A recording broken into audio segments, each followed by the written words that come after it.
Here's a question. Do you need low-density housing in Cities Skylines 2? Listen, I hate suburbia. I hate the sprawling, endless modern decay of the suburban world, its vacant streets, its utter lack of individuality or character, how you have to drive 20 minutes to get anywhere. So, with the new Cities Skylines 2, I'm going to make my dream a reality. I'm going to build a city with no low-density housing to see if it works.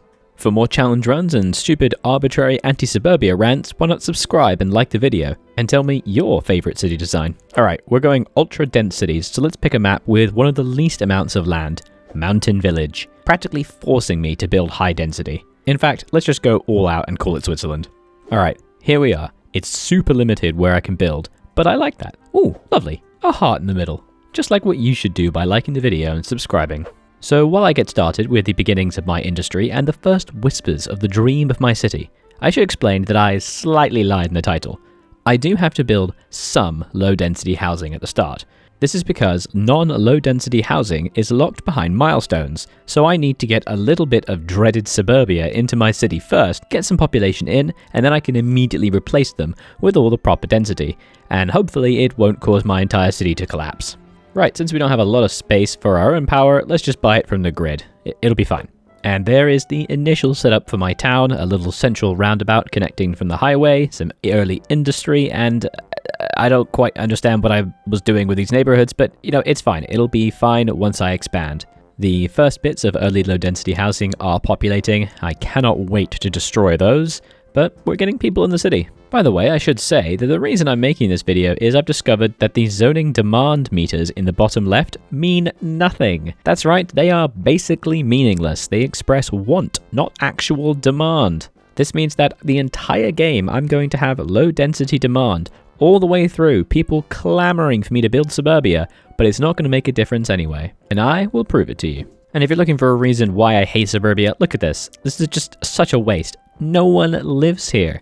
Look at this house. One person is here. There is one person on all of this land. It's ridiculous. What, you think you can have a pretty little greenhouse and a nice red hammock and 3 exact bushes? What, gentle, calm living and endless driving? Hell no. We need density. Alright, initial steps completed. We have some people here and we are now a tiny village. This gives us medium density row housing. This is basically like British terraced houses, but our first development point, it must go to roundabouts. All hail the roundabout. So what we're going to do is we're going to put our row houses on the residential bits that touch a larger road. This is what they would be like in Britain, and I think it looks nice and it will provide a bit of contrast to the larger residential density that I'll be building later. Also going to build the occasional little bit of commercial, just in corners here and there in the blocks. You know, like a little corner store, a little laundromat. You know, it's important. You don't just want endless buildings of residential. You want some businesses. You want a bar. And look at these things. Aren't these row houses lovely? Such beautiful serenity. And look, 6 people living here. Much better. Compare that to the suburbia. They've got no one living in them. Come on, it's a waste. But what I was really looking forward to was the next milestone, medium density housing. Apartments. Yes, that's it. We're going to be building proper apartments. And this means I have to do the thing that I've been really frightened to do, which is to destroy all of the low density housing and completely replace them with apartments. If the residential zoning touches a larger road, it's row housing. If it doesn't, it's apartments and higher. Let's see if that ruins my city. Okay, it didn't destroy everything, because look, the first apartment buildings are starting to burst from the ground. Look at this great comparison. This row house has 6 people living in it, okay? Compare that to this apartment building, 32. Come on. Now that's some density. We have now completely removed all low density buildings, but our low density demand is still at maximum. But people are still moving here. What's going on? As far as I can tell, the demand thing in the bottom left basically means nothing. I think you just have to brute force it. If people want to move to your city, they will. It's hard to tell if my city is growing slower, because frankly, my computer is running very slowly. But doesn't matter. These apartment buildings are shooting up. Oh yes, corundum condos. That's going to be brilliant. Not only is it more people, but it's also going to make my weird little apartment neighborhoods even more attractive. And with Grand Village, we get low rent housing, as well as the first offices.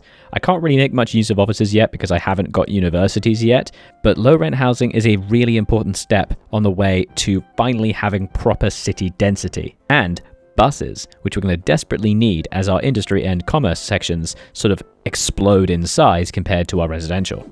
Because unfortunately, the higher density commercial stuff is actually unlocked later than just the higher density residential things. So my residential neighborhoods are going to get smaller and smaller versus my commercial and industry. At least relatively, if you understand. And now that I say all that, I should really move towards universities. We'll get colleges first, because that's the third level of education, and then we can move towards unis, but they are just so expensive. We've also got parks, so I'm going to start slapping these everywhere to try to encourage people to actually move into the apartments.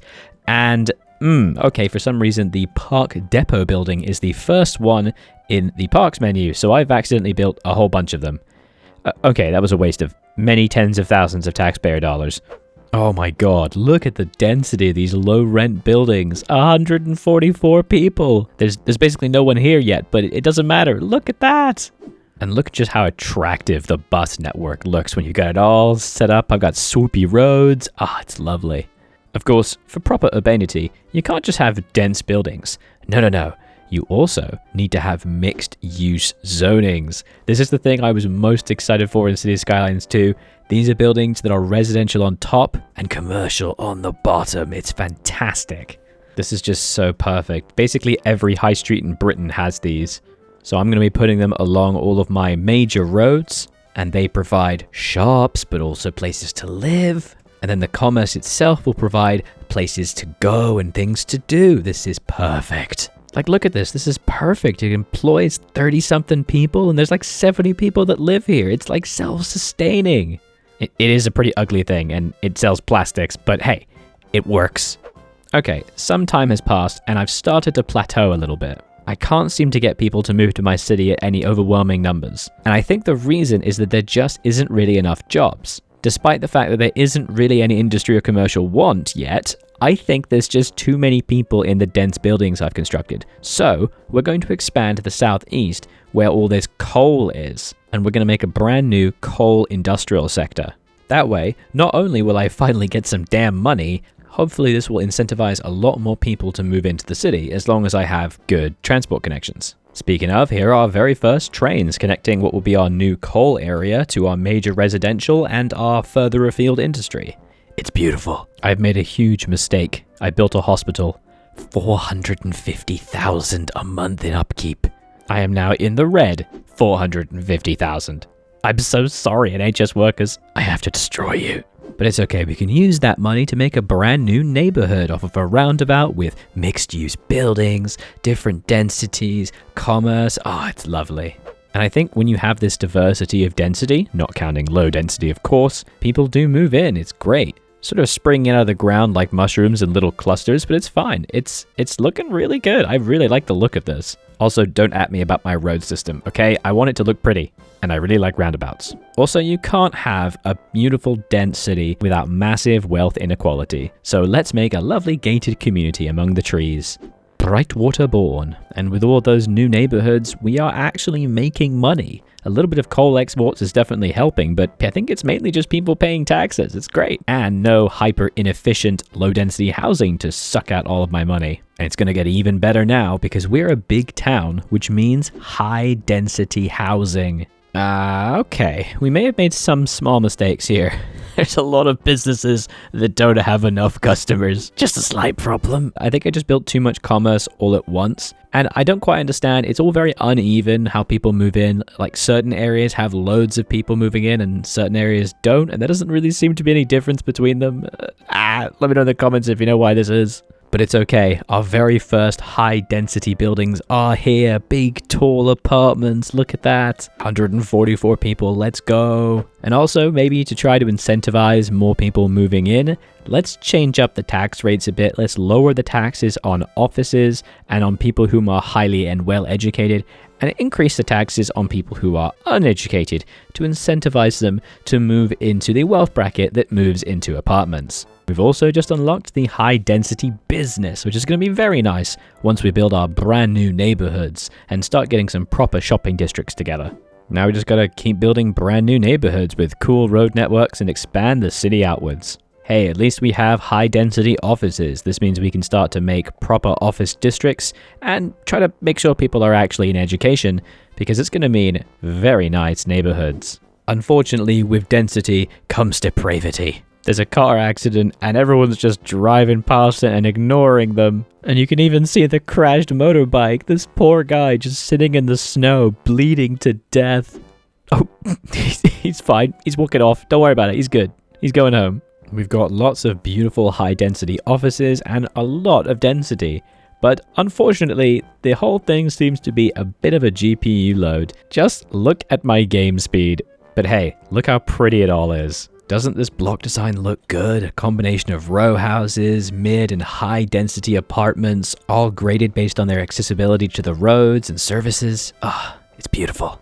And then when you go down to the ground level, doesn't it just look nice? Don't you want to move here? It's great. Great access to services. Ah, friendly place. Lovely. 10 out of 10. Don't worry, we're always expanding. We've got a whole brand new neighborhood and industrial sector downwind, and a new hospital that has sapped all of our money. It's fine. Also, check out this little experiment. There's a weird hot island on the water, so I wanted to make it only high-density apartments. So, it's just that, and high-density commercial, and a few roads and parks. So it's going to be like an elite uptown, I guess? And you can only access it through one bridge.